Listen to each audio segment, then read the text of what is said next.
Have you ever found yourself tangled in the web of a narcissist's manipulation, craving justice but fearing confrontation?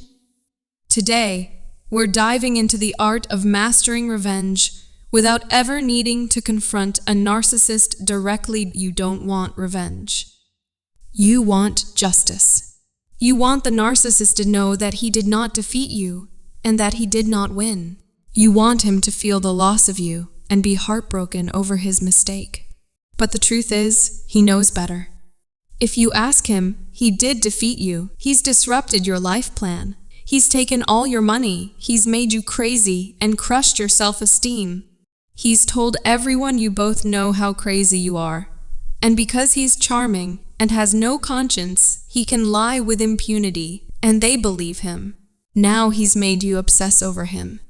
As long as you continue doing so, he knows he's still got you. In his twisted mind, your hatred means you still love him. And if you still love him, he can still hurt you. It's okay to be angry about this. It is not fair, and it is not right. His intention from the very beginning was to charm you with a fantasy of how life could be, hook you on it, then use you up and move to the next one, and he's gotten away with it. It's heartbreaking. The pitfalls of confrontation. Confronting a narcissist might seem like the logical step to seek justice, but it often leads to more harm than good. When you challenge a narcissist directly, you're essentially adding fuel to the fire. They thrive on conflict, using it to further their own agenda and manipulate the situation to their advantage. Confronting a narcissist can take a toll on your mental health. They're masters of gaslighting, making you doubt your own perceptions and reality. It's like stepping into a battlefield without armor. You're vulnerable to emotional turmoil and manipulation in some cases. Confronting a narcissist can even provoke retaliation. They don't take kindly to challenges to their superiority, and they'll go to great lengths to maintain their facade of control. Go, no contact. Narcissists crave attention and panic when people stop giving it to them.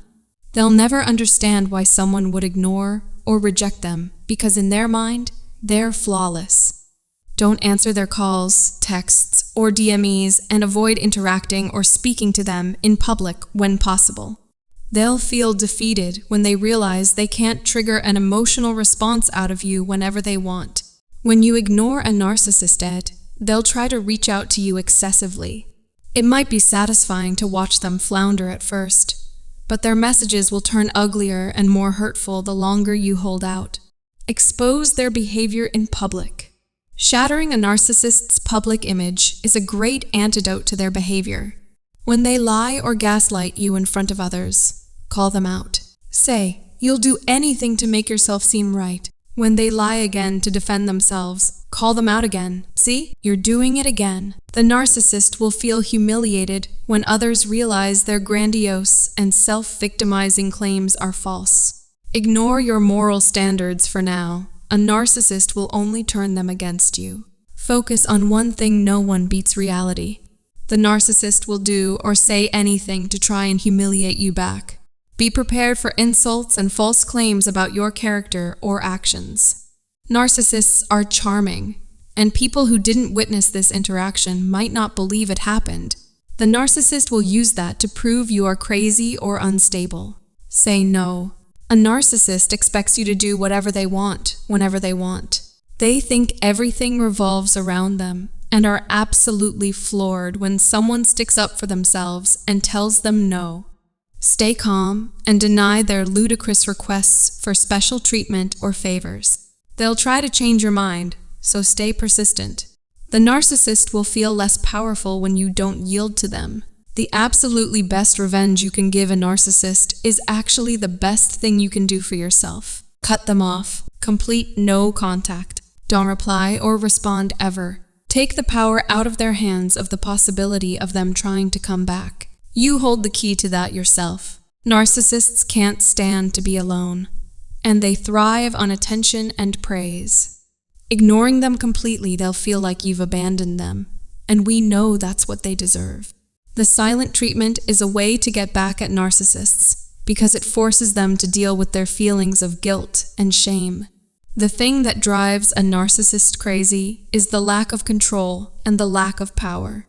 The less you fight back, the less power you give them over you. Silence will make them feel unwanted. And it's a way to let someone know how they make us feel without having to say anything negative out loud. When you use silence on them, they will feel unwanted and as if you don't want them in your life anymore. Silence works because it makes narcissists feel like they are not good enough for you. This makes narcissists feel insecure about themselves. After all, they care about getting attention and validation from others. Silence will make them feel rejected. Rejection will never be part of their lives. Narcissists don't want to hear you say no to them. So silence in this case can be an effective form of revenge because it doesn't require effort from you. You don't have to waste time figuring out what would hurt narcissists the most or put energy into creating a revenge plan. Silence is just a simple act of withholding communication. Silence will make them lose the power to control and manipulate. When someone gives them the silent treatment, they can no longer manipulate them. This can make narcissists feel powerless and upset, which is precisely what you want when trying to get back at them. Silence can be the best revenge for narcissists because it's a way to tell them that they have no power over you. And if you give them the silent treatment, it will make them feel powerless and helpless. Silence will show them that you can be indifferent to them as they are to you. When you give them the cold shoulder, it's like a slap in the face for them. It's more of a wake-up call that you're not going to let them treat you like an object.